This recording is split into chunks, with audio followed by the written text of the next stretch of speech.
Here in just a couple of hours from now. All right, keep us posted. Scott McLean, thank you so much. All right, still ahead. I could do the wall over a longer period of time. I didn't need to do this, but I'd rather do it much faster. So if President Trump didn't need to declare an national emergency against the border wall, then why did he? Yeah. We'll talk about that next. What?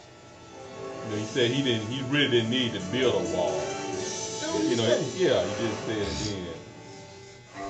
He declared a state of emergency, so he Or it isn't. It's inspected by Mercedes-Benz factory-trained technicians. Or it isn't. It's backed by an unlimited mileage warranty. Or it isn't. For those who never settle, so what? it's even Mercedes-Benz certified pre-owned. He gonna be gone for 8 months. The Mercedes-Benz certified pre-owned sales event now through February 28th. At your authorized Mercedes-Benz dealer. What, you gotta go overseas? Time to drink I'm gonna train them soldiers at the border. Train 212 in one location. About 3.5, 4 months. They'll leave that location. Train 129 more. Start your renovation at Wayfair.com. Buying a home should be one of life's best experiences, but today's fluctuating interest rates can leave you with unexpected higher payments, and that can turn a great experience into an anxious one. Don't worry, we've got great news. At Quicken Loans, we're bringing the joy back to shopping for a home. We've created a new way to protect you from unpredictable interest rates. Introducing the Power Buying process exclusively from Quicken Loans. Here's how it works. We check your income, assets, and credit to give you a verified approval. That verified approval can give you the strength of a cash buyer and makes your offer far more attractive to sellers in today's competitive housing market. And it gets even better. Once verified, you qualify for our exclusive Rate Shield approval. With our Rate Shield approval, you can lock your interest rate before finding your home, so you can take your time and search with confidence. First, we lock your interest rate for up to 90 days while you find your new home. Then, once you've found your new home, if rates have gone up, your rate stays locked. But if rates have gone down, your rate drops, and you get to keep that new lower rate. Either way, you win. And by protecting your interest rate, you're also protecting your mortgage payment. Here's one more reason you'll want to work with us. We're #1 in the nation, according to J.D. Power. For 9 years in a row now, J.D. Power has ranked Quicken Loans highest in the nation in customer satisfaction for primary mortgage origination. Again, it couldn't be simpler. If rates go up, your rate stays the same. But if rates go down, your rate drops. Take the worry out of an unpredictable housing market and gain the peace of mind that comes from knowing your interest rate won't rise. The Quicken Loans Power Buying process and Rate Shield approval. It's the kind of thinking you'd expect from America's largest mortgage lender. If you're thinking about Quicken Loans, or go to rocketmortgage.com today. Hello. Your mom at work. Alright. I think about around 2 hours. Yeah, I know my wife, they drove to Houston last weekend. They're like 10-hour drive. With accuracy guaranteed, all done online in minutes, and with award-winning support, even on weekends and evenings. More time for you, less time with payroll and taxes. For 2 months of free payroll, visit SurePayroll.com now, or call 844-SurePayroll. SurePayroll.com. Fact, we all love video doorbells. Voice assistants have changed our lives. We now control our home with a touch. Indoor and outdoor cameras help us keep watch. We want to guard our digital lives and hold tight to our loved ones everywhere. And you know what's better than all these things by themselves? All these things together with 24/7 monitoring. That only comes with ADT.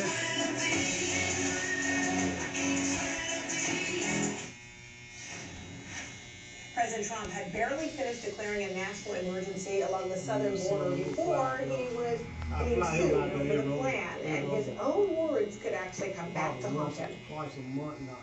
Everything else, we have so much, as I said, I don't know what to do with it. We have so much money. But on the wall, they skimmed. Who said she's gonna be where? Arizona? I was successful in that sense. I'm trying to think of the name. I want to do it faster. I could do the wall over a Lay longer down, period of time. leave it. I didn't need to do this, Oh, okay. but I'd rather do it much faster. All right, faster, is that the justification for a national emergency? We may soon find out. So far, at least 3 lawsuits have been filed, including one by El Paso County, Texas, and 2 others by government watchdog groups. The ACLU says it intends to sue as well. Joining me right now to talk about the legal ramifications and everything that we witnessed yesterday and what happens next, Reuters White House correspondent Jeff Mason, Princeton University historian and Professor Julian Zalitzer, and CNN chief media correspondent Brian Stelter. Good to see all of you. All right, so Jeff, you've experienced quite a few Rose Garden announcements before. This one is definitely in the unusual category because you talk about the president who makes an announcement, but then he also upstages everything by saying he's going around Congress. Yeah, and it was a rambling announcement as well for something that was such a critical thing for him, and we've known for many weeks that this is something the president was considering. Of course, we went through that 5-week government shutdown, and then he came out, and it was just kind of a little bit here, a little bit there, but he got his point across, and it absolutely has created some waves, both in the Republican Party and, of course, in the Democratic Party. And I think to your initial question of what happens next, I think we'll continue to see some more lawsuits.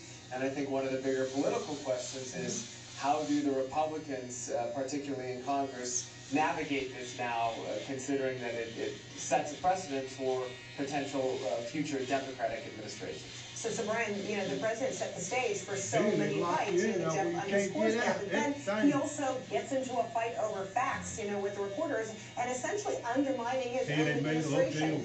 Let's not forget this moment.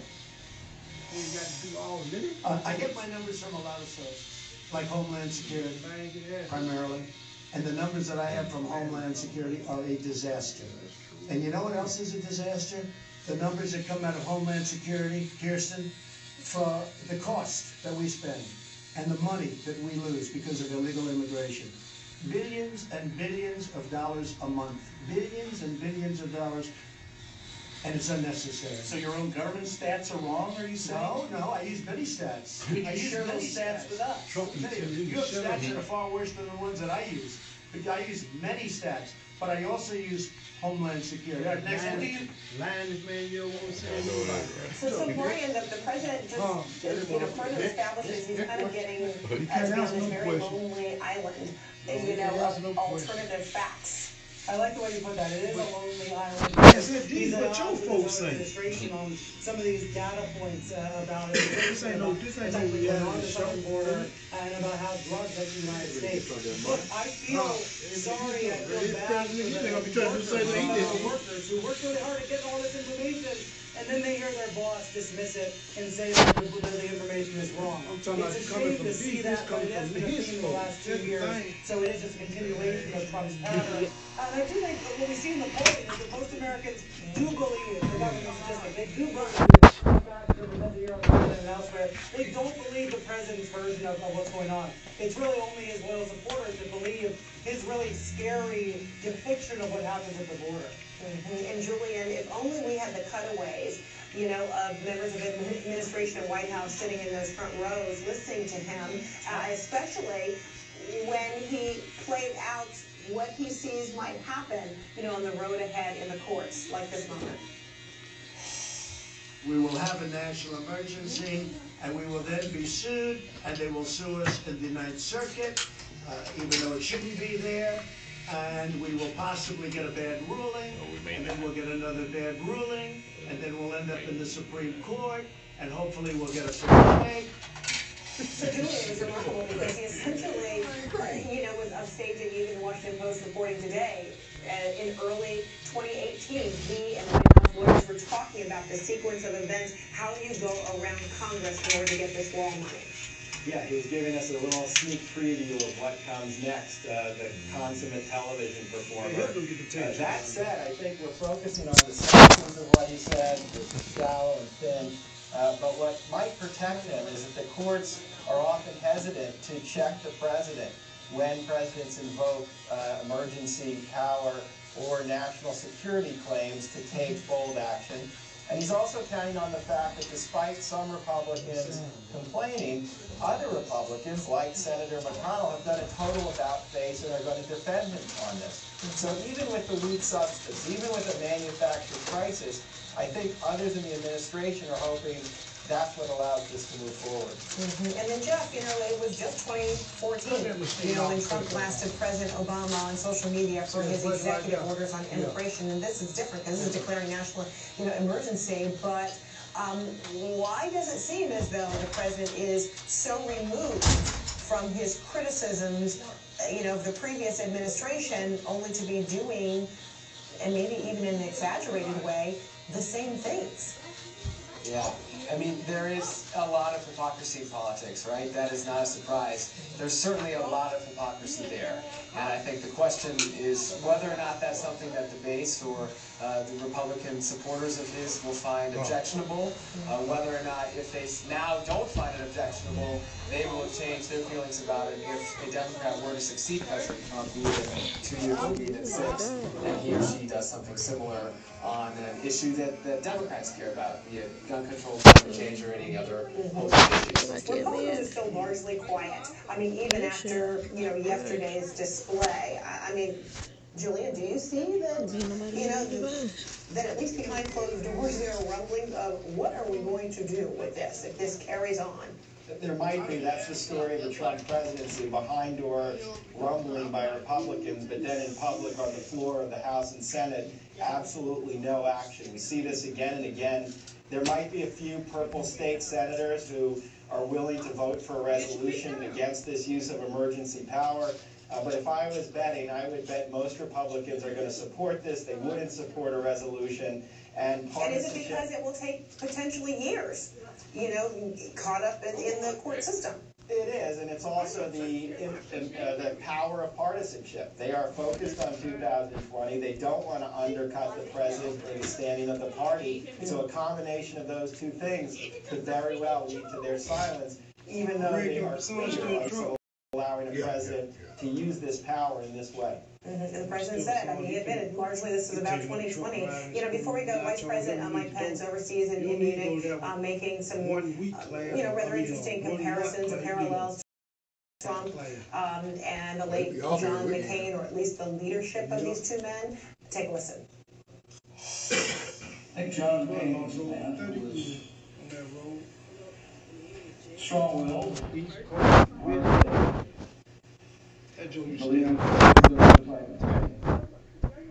believed in speaking truth to friends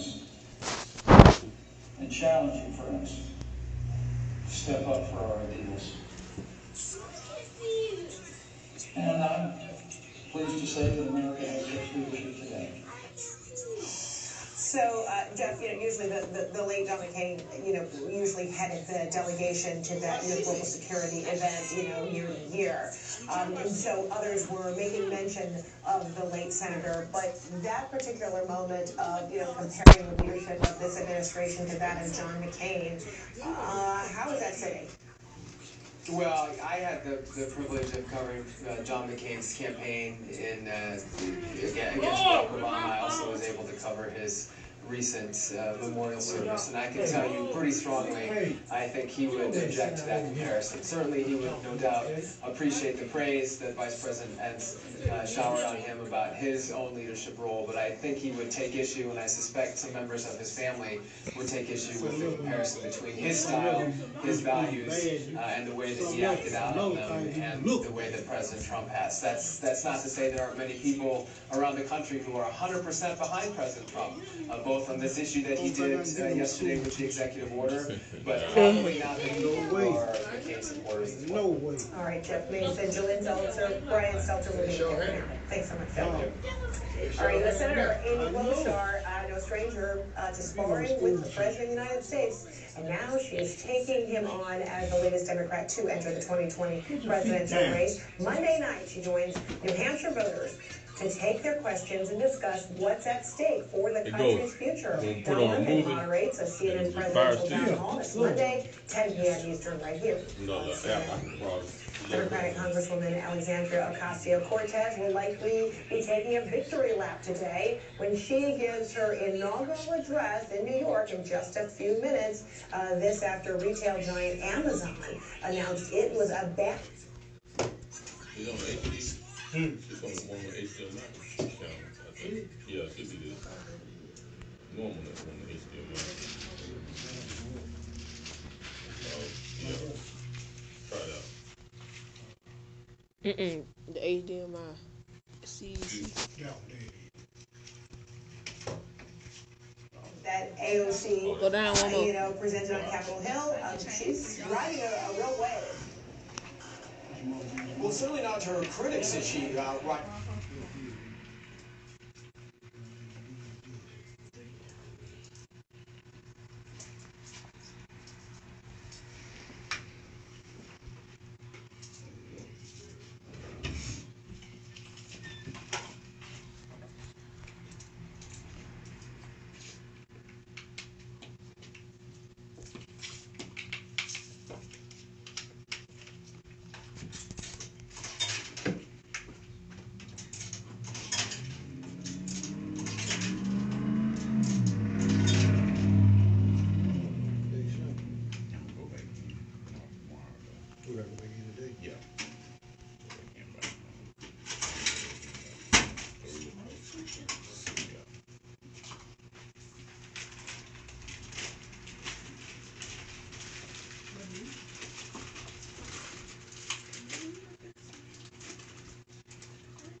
Limit. 16. Yeah.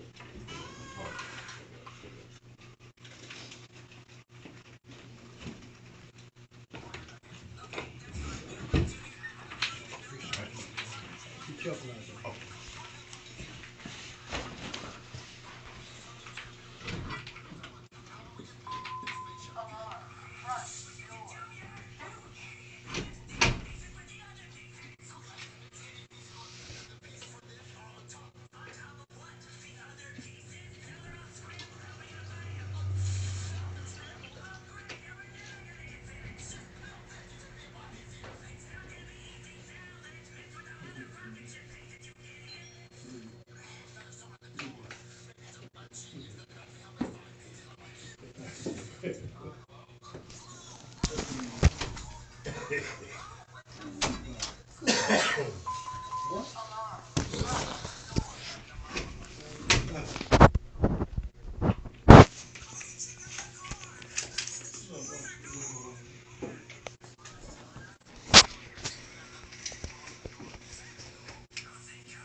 Yeah, you could be on Monday, right?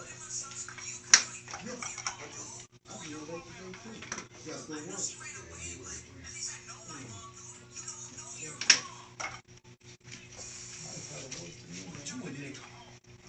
I'm calling Monday. Okay. What time you get off, dude? Seth? Seth, I'll be here. Where? Yeah. Call when you get off of that way. I'll love the ticket. Oh, shit, man, okay.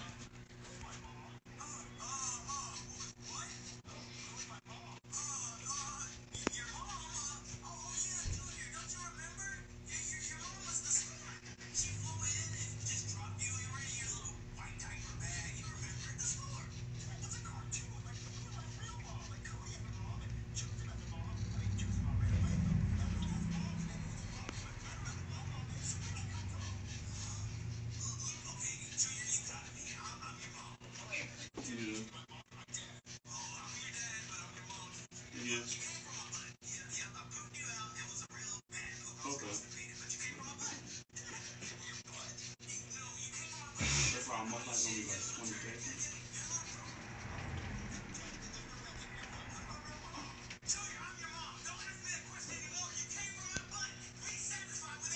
Hey, this is the same remote, and you didn't get it switched.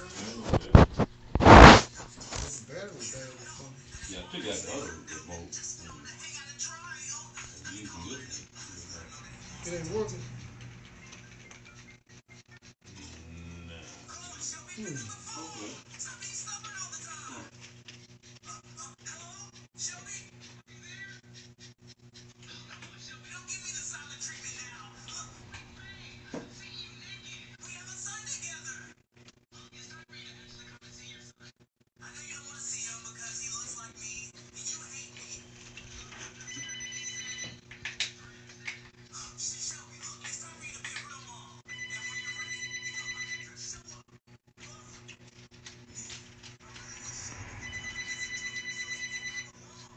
Man. Joseph. Hey. What's up, Joe? What's up, Jay?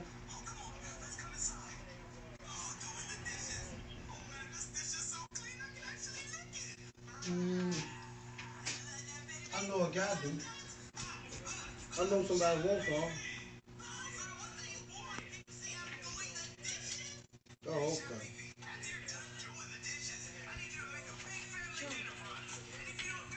Mm-hmm.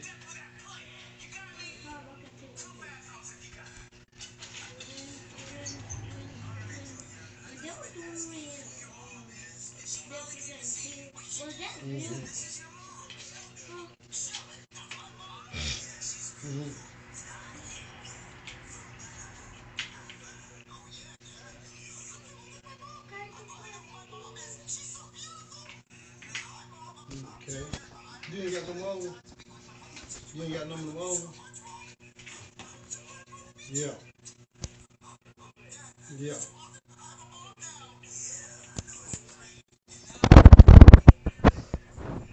You ain't got nothing there left? You ain't got nothing there left?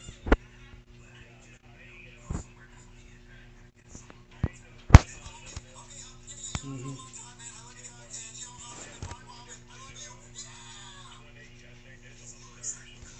Okay.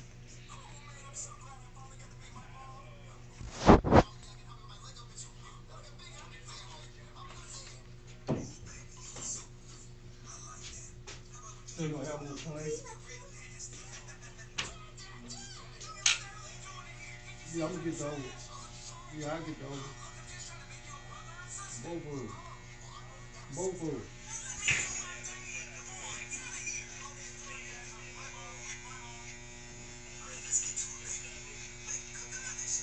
I might get them all.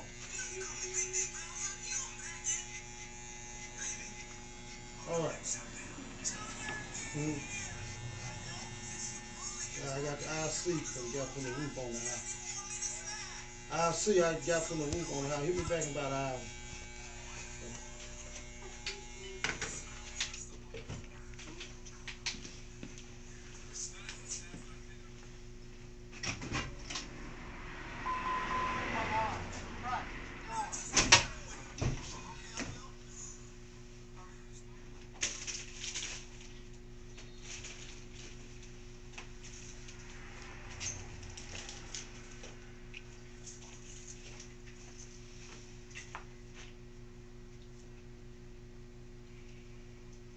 You got no more folks.